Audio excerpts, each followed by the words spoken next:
Hello, my name is Jonny Barajas, and okay, now Liam starts walking by. Dale pues, dale, pásale. My name is Jonny Barajas, and we are here in my shop.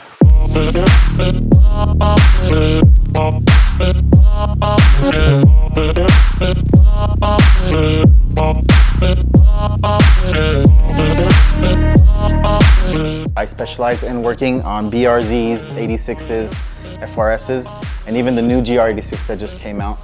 So this is what I like to do, and we can do anything from your simple intake to full wide bodies, air suspension, turbo kits, superchargers, and everything to modify these cars. This is what I like to do. I've been around cars all my life. Since I was born, my dad had a car dealership, so I would be around cars. My dad would buy me go-karts, quads. I had a bunch of really cool toys when I was growing up. And around the age of 4 or 5 is when I actually learned how to drive a car, because before that, I was driving quads and go-karts, so transitioning to a car wasn't very difficult.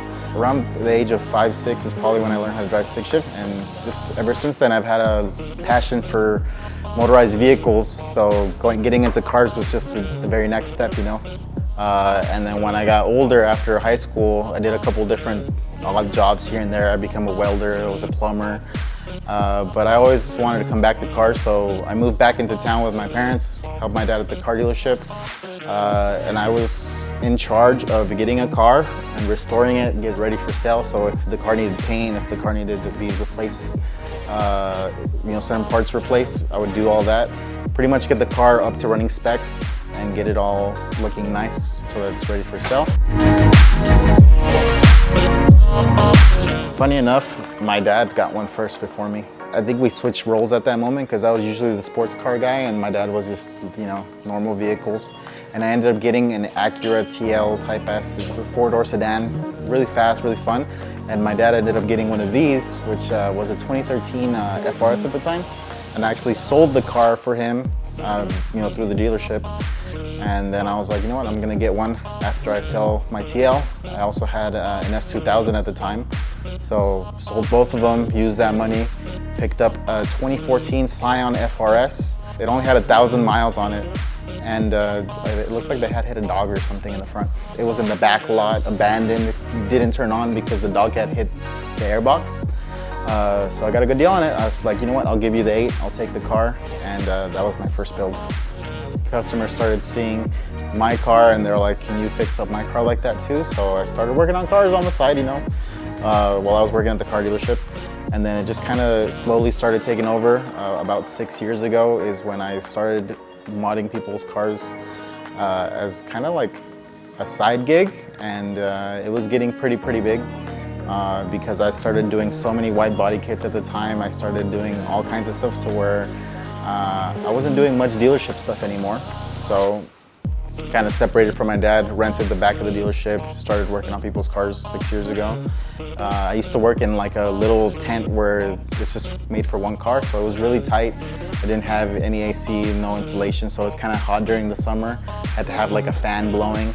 And then 3 years ago, it's almost about to be 4 years here in October, I moved into this place and started working out of here. It kind of reminds me of the little shops that there are in Japan, where you see videos of, shops in Japan, and even a lot of like the famous people like RWB that also does a bunch of wide bodies. It's cool to see when you go into their tiny little shop and they just have everything as organized as possible to fit it there. So I wanted to have something similar. So as soon as I moved in here, I ordered 2 lifts so I could be working on cars. It just makes it a lot easier to do tasks like taking out transmissions, swapping out clutches, doing engine swaps and whatnot. But I specialize in this car because that's all I do. So I'm able to know exactly what I'm going to, just get the tools, do the job without even thinking about it, and it gets done pretty quickly.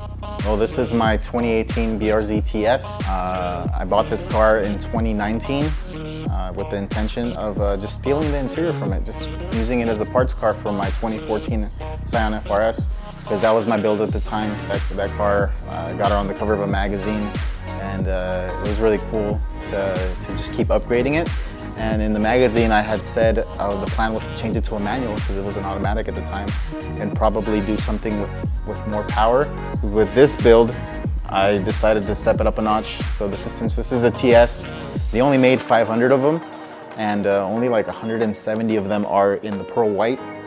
So a very rare car. The original guy for this car actually bought it in Florida, drove it all the way to here, which is Phoenix, Arizona, which is around like 3,000 miles, right? And he crashed it here, picked it up from auction with 3,900 miles. With this build, I decided, let's make this a promotions vehicle, or a vehicle that could be an example to my customers and show them what I can do with the platform. This car has so much stuff done to it, to the point where I actually physically stripped the whole car down to the last bolt. It was just straight chassis, and went ahead and welded up some bunch of holes that were in the engine bay. So I shaved it as much as I could to make the engine bay look nice, and then I went ahead and painted the whole chassis. We're talking engine bay, interior, even underneath the roof got painted, and underneath the car as well. So the car is as clean as can be. It's funny because I kind of restored it. A 4,000 mile car is what it has on it right now. But I wanted to build it from the ground up to show the customers what we can do, and just how crazy the build is all set up. I had a lot of mods from my first car, because the first car I ended up selling. I stripped it completely, took all the parts off, put it all back to stock. And I used a lot of the parts on this car that got transferred over that I could use. Biggest thing is probably the hood. One of the things that I loved about the car was the hood, the design that we had. So over the years I've been collecting lots of parts. Even though it's a lot of like high-end parts, I was able to do a lot of trading, source a lot of parts, and get everything at relatively low cost. It's an HGK wide body kit. There's only a couple here in Arizona. I think I know of 2, and it's really cool because this kit utilizes full fender replacements, so I don't have to have like an ugly cut up fender underneath. And then also for the bumper, it's all one piece, so it makes it really seamless. So I'm not gonna be worried about little pieces falling off here on the track or wherever I go. Same thing with the rear bumper. The quarter panel piece is actually a full quarter panel replacement because this is meant to be like a drift kit. So you could replace the whole rear end in case of, wall tapping, but I wanted to keep it a little bit cleaner. It wasn't gonna be a full drift car. So I ended up cutting out the rear quarter panels and making them just be a piece that's bolt-on, just like a Rocket Bunny kit would be. A couple other things that I wanted to do was carbon fiber. So having the doors only weigh like 12 pounds. You can pick them up with your pinky, no problem. They're actually full carbon, so even when you open the door, you can see the carbon. So I think that's kind of a cool point to show people. Didn't want to go too crazy. You can actually order this kit in carbon fiber, but it was double the price, and I am gonna go with an initial D theme again for the second version of the car. So I was gonna paint it regardless, but carbon fiber hood is one of the things that is in the anime, so I was like, why not? I'll leave the carbon fiber hood. Might as well do a carbon roof at the same time, and I have a carbon trunk. I got these wheels off of a customer, straight traded with some 3-piece wheels. I also decided that I didn't want to run the factory F820 anymore, so I ended up selling the engine that was in here to go ahead and upgrade it. So there is a K24A2 out of a 2007 TSX, which is supposed to be the best K24 you can buy, and because they have like a Type R cam in them, bigger engine. You could also do a K20 if you wanted, but might as well go 2.4 and have the higher torque rating. I have probably like 6 blown engines back there from customers that don't know exactly why they blew up. And I have other customers that abuse their F820s and never blow them up, so why not go with one of the most reliable ones known out there, which is a Honda K24. They're known to take abuse.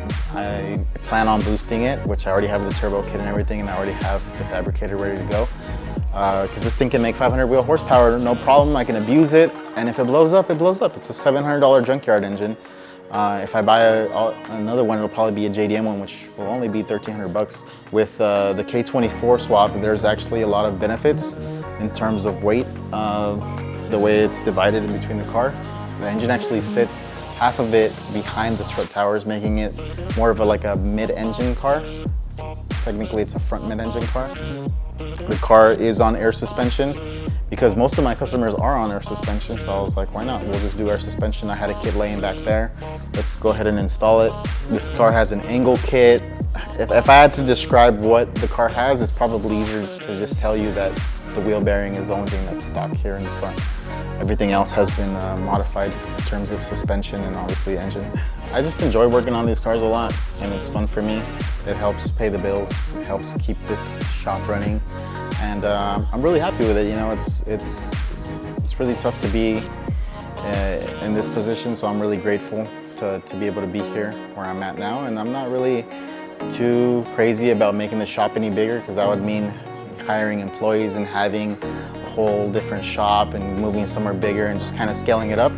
And I feel like that would be a lot of stress. So right where I'm at is where I'm happy. You know, as long as we're able to pay the bills and have that extra funds to do all the fun stuff that I do, I'm happy with it.